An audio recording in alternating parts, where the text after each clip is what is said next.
primeiro do judeu, depois do grego.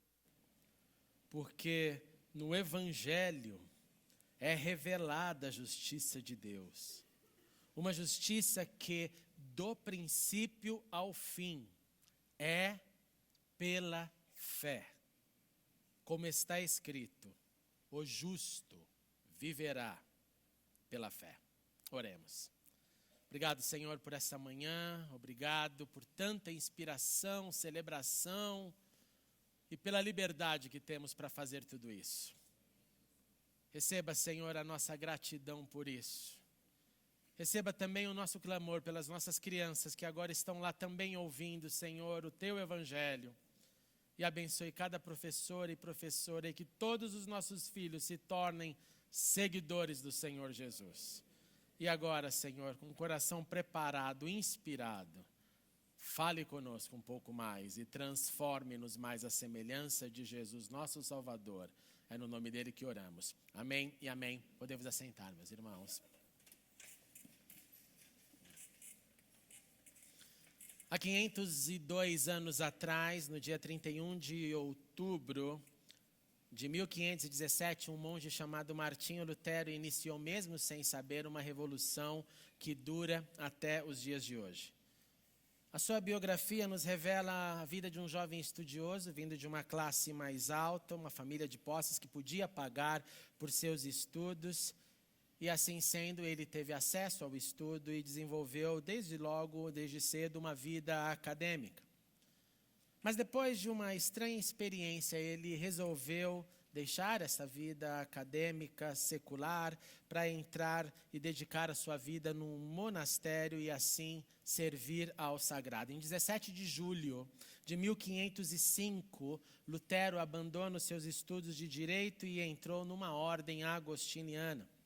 E a sua explicação por que ele fez isso foi simples, que ele viveu um momento num dia de intensa chuva, um violento temporal que trouxe muito medo a Lutero. E diante do medo daquele temporal, medo de não sobreviver, ele faz um voto.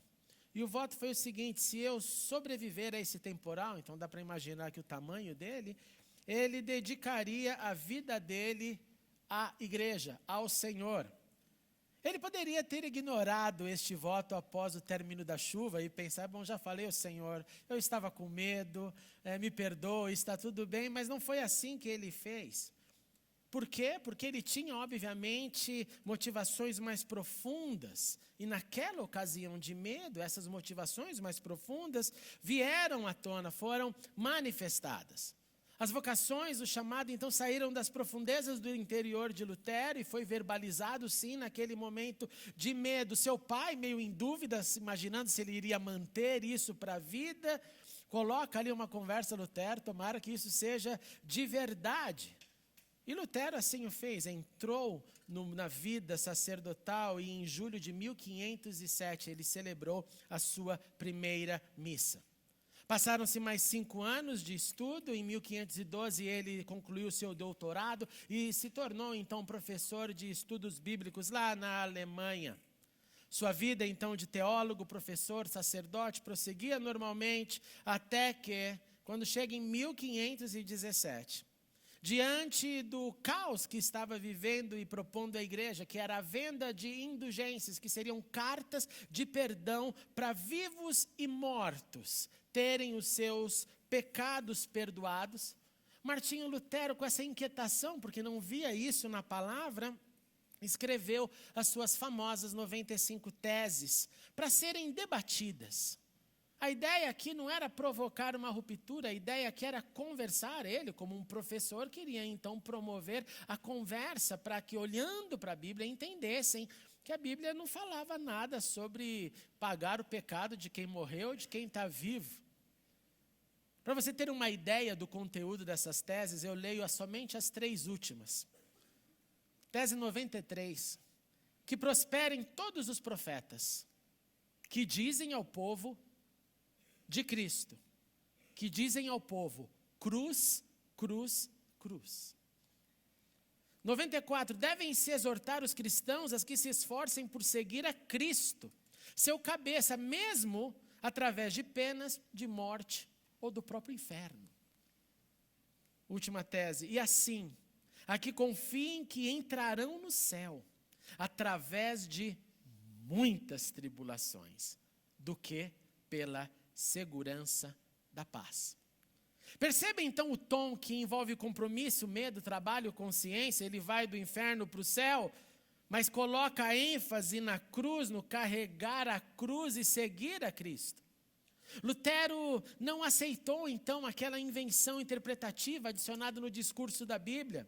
E uma vez que o povo não tinha acesso aos originais, pois não sabia ler, uma vez que o povo não era educado do latim, pois a principal tradução da Bíblia usada naqueles dias era chamada tradução vulgata do latim, então se você não fosse um estudioso, você não teria como ler a Bíblia. Você consegue imaginar isso, viver num tempo onde alguém fala o que está escrito e você não tem acesso para ler? Não dá nem para imaginar hoje num mundo de tanta informação. Mas isso não foi exclusivo para Lutero. Um pouco antes disso, no século XIV, lá na Inglaterra, um outro agente de Deus, um professor da Universidade de Oxford, chamado Wycliffe, traduziu o texto do original junto com seus seguidores para o inglês, porque ele queria colocar na mão dos ingleses a Bíblia para que eles pudessem ler. De modo que então fica compreensível para a gente, é possível identificar que aquele movimento histórico era uma estação de reavivamento da palavra acima da tradição. Era um tempo para olhar, resgatar o que a palavra dizia, e não somente isso, mas para dar essa palavra para aqueles que não tinham acesso. Foi um movimento que popularizou o Santo Livro. Pois este livro santo foi escrito para ser, guarde isso, lido, foi escrito para ser vivido, foi escrito para ser compartilhado para todos, o que ainda não aconteceu mesmo depois de 502 anos. As estatísticas de outubro de 2019 nos falam que nós ainda temos 3.969 idiomas sem um verso da Bíblia. Nós estamos aqui pensando então de 2.115 línguas que precisam de uma tradução ser começada para que um dia esse povo tenha acesso à palavra. Nós estamos falando em mais de 170 milhões de indivíduos que nunca puderam ler um mínimo verso. Nem o Senhor é o meu pastor da Bíblia. Mas não só o acesso da palavra foi completado no planeta, como nós prosseguimos na leitura e na caminhada diária para viver essa palavra, nós que temos acesso a ela. E para vivermos essa palavra, nós precisamos primeiramente crer.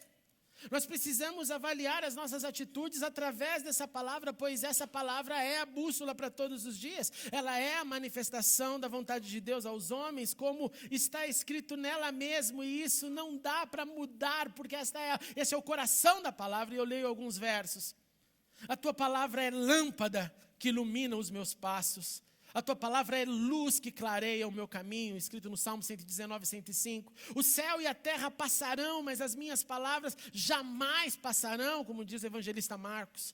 Pois a palavra de Deus é viva, é eficaz, mais afiada que qualquer espada de 2 gumes. Ela penetra ao ponto de dividir alma e espírito, juntas e medulas. Ela julga os pensamentos e as intenções do coração, escreveu o escritor de Hebreus.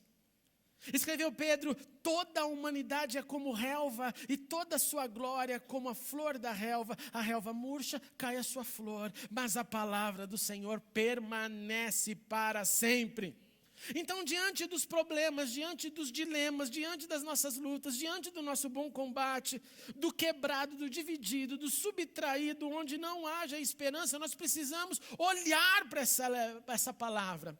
Nós precisamos invocar essa palavra, nós precisamos falar bem alto, mas não preocupado com alguém que vá ouvir antes que eu escute.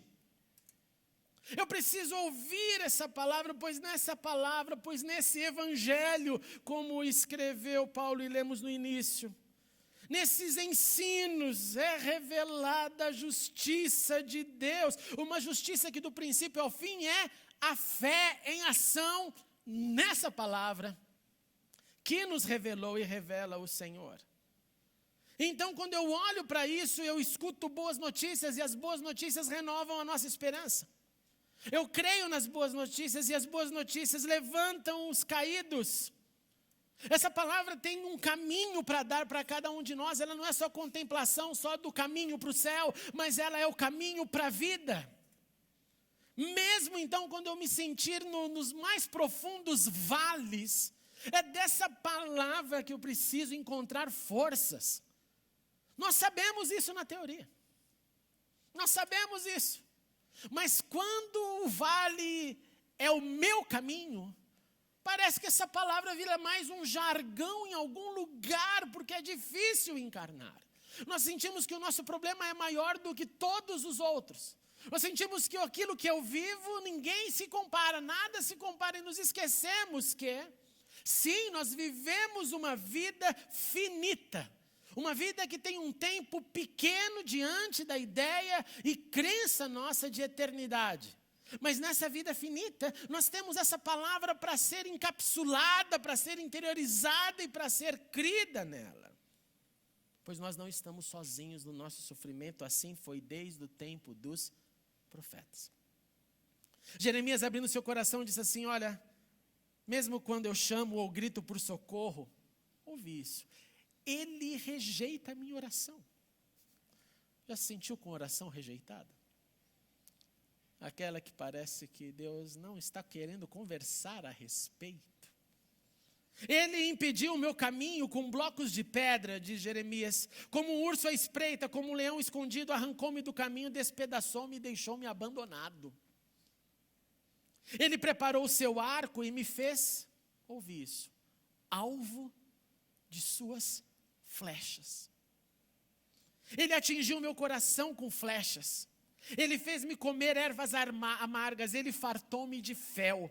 Ele quebrou os meus dentes com pedras. Ele pisoteou-me no pó. Ele tirou-me a paz. Esqueci-me do que significa prosperidade. Nessa hora você fala: cara, você não tem mais jeito.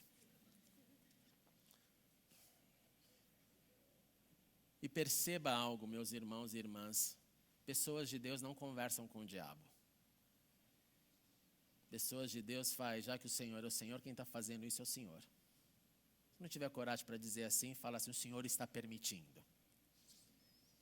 Mas um homem de Deus nessa hora não fala capeta, está amarrado, Satanás, capiroto e todos os nomes. Não. O meu negócio é com Deus, a minha conversa é com o Senhor. E depois de falar tudo isso e de acusar Deus, em alto e bom som, o Senhor fez. Ele disse: meu esplendor já se foi. Se foi tudo o que eu esperava no Senhor. Eu lembro da minha aflição. Eu lembro do meu delírio. Eu lembro da minha amargura. Eu lembro do meu pesar. Eu lembro de tudo isso. E a minha alma desfalece dentro de mim. Todavia, eu lembro-me também do que pode dar-me esperança. Graças ao grande amor do Senhor é que nós não somos consumidos, pois as suas misericórdias são inesgotáveis, elas renovam-se a cada manhã, grande é a tua fidelidade. Então eu digo a mim mesmo: a minha porção é o Senhor, portanto nele eu porei a minha esperança.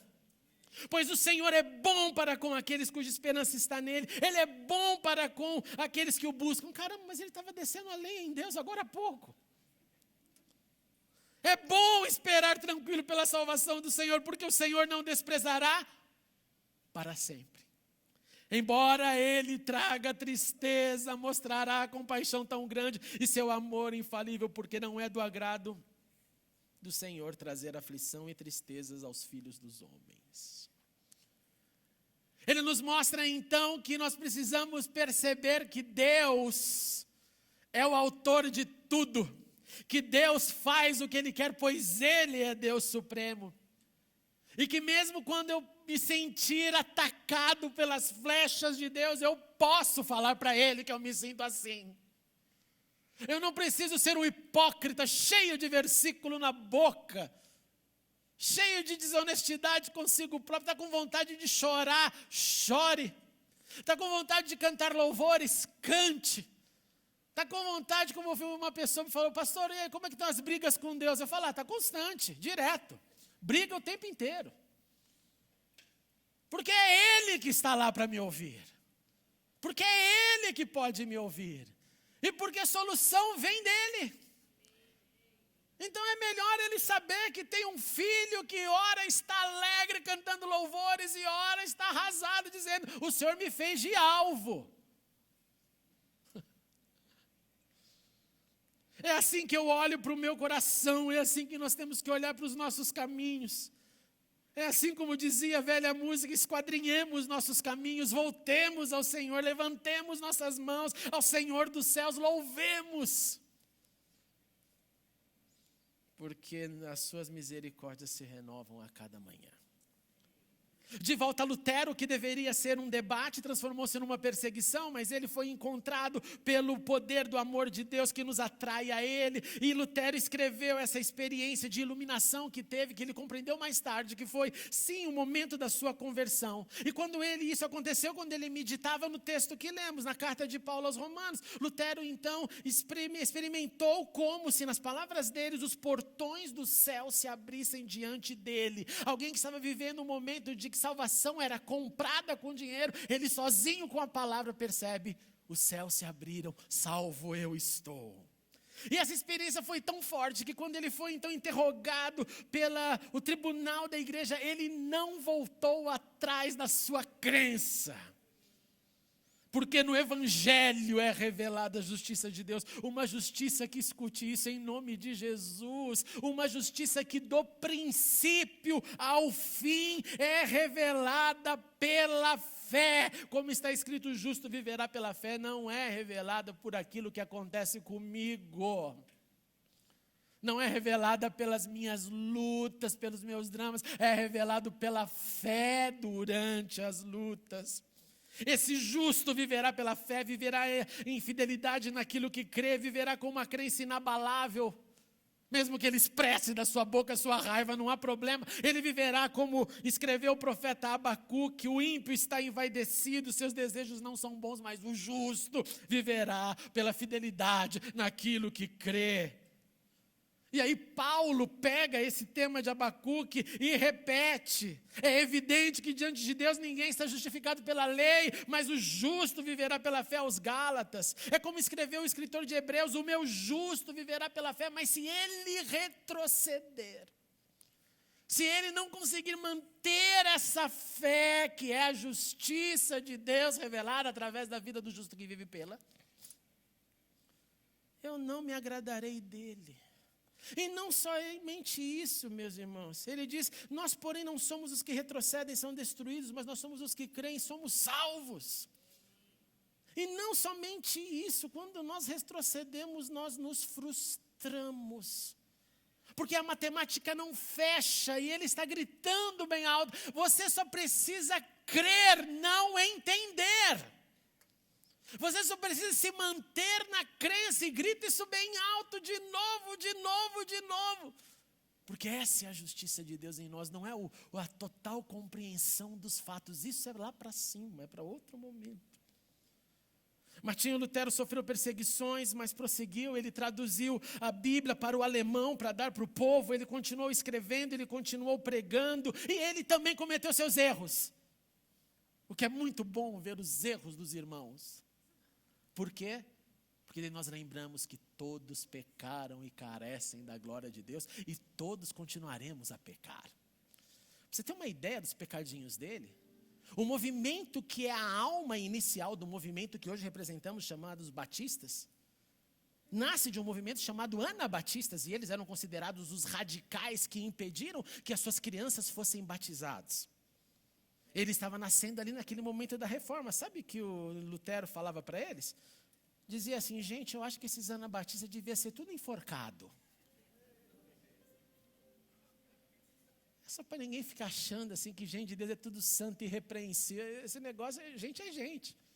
Você sabe que ele olhava, depois que ele viu que a igreja não ouvia, não queria conversar com ele, antes ele chama para conversa. Quando ele queria conversar, ele fala assim: sabe por que não quer conversar? Porque o Papa é o anticristo.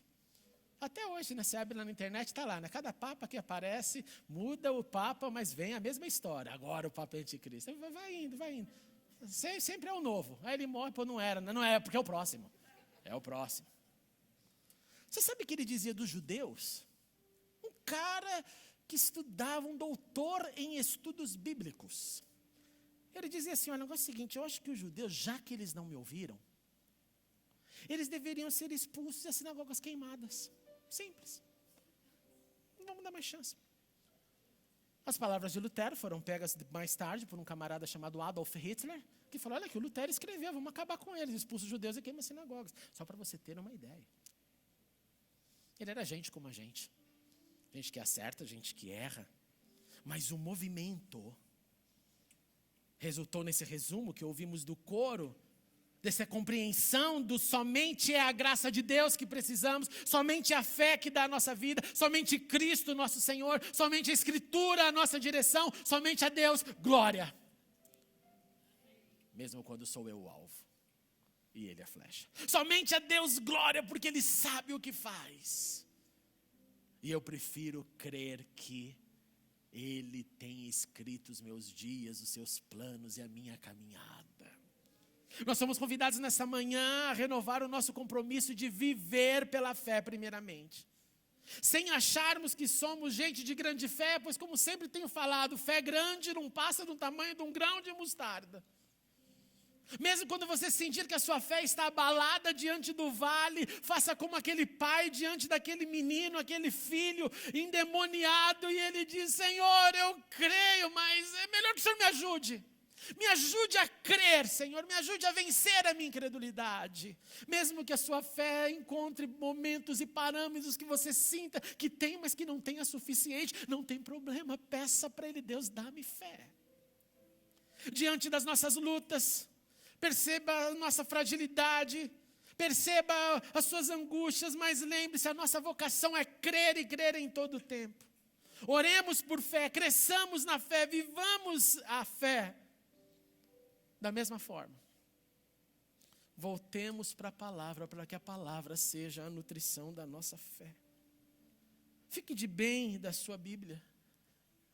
Se ela está escondida em algum lugar, ela fique de bem, faz as pazes assim, Bíblia, vamos ficar de pazes de novo. É interessante que na era virtual a gente coloca a Bíblia no telefone como se fosse ler, então agora não lê nem a do telefone, nem a que está lá fechadinha. Né? Faz as pazes com ela, faça as pazes com ela. Mesmo quando for difícil obedecer. E compartilhe a palavra, traduzindo-a em suas atitudes. Você não precisa se preocupar em traduzir a Bíblia aqui para alguém, aqui da sua cidade, todo mundo tem acesso, todo mundo pega, todo mundo pode ter, todo mundo pode comprar, tem sempre Bíblia de graça para tudo quanto é lugar. Mas nós precisamos de uma reforma que traduza as palavras da Bíblia nas nossas ações. E eu quero te dar também um exercício prático para essa semana. Pegue um texto da Bíblia, lição de casa. Pegue um texto da Bíblia, tamanho que você quiser. Escolha um texto, escreva à mão. E presenteie alguém nessa semana com esse pedaço de escritura. Para que a gente se lembre que tudo isso foi, eu preciso voltar para a palavra, entender a palavra crer, mas compartilhá-la também. Fala, Senhor, coloca alguém no meu coração, na minha vida, pode ser conhecido ou desconhecido, mas que eu vou escrever um trechinho e falar, olha, pensando em você, eu escrevi esse texto para te dar. Pode ser um cartão, pode ser uma folha de papel, desenvolva o que você quiser.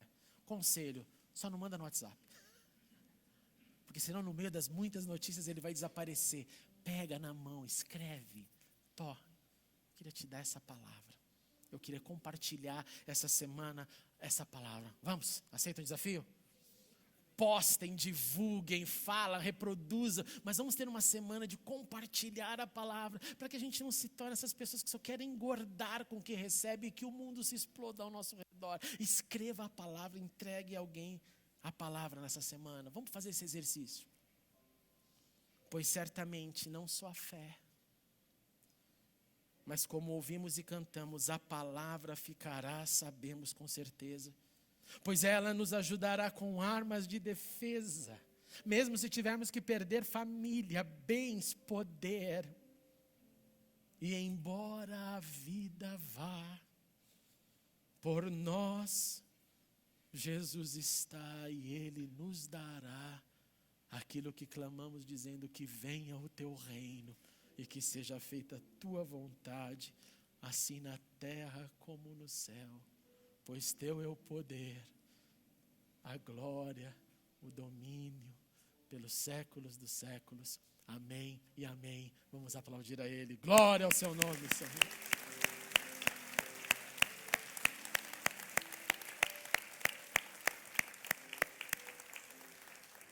Ajude-nos a crer, ajude-nos a compartilhar, Senhor, ajude-nos a viver. Ajude-nos a entender a justiça de Deus através daquilo que o Senhor diz.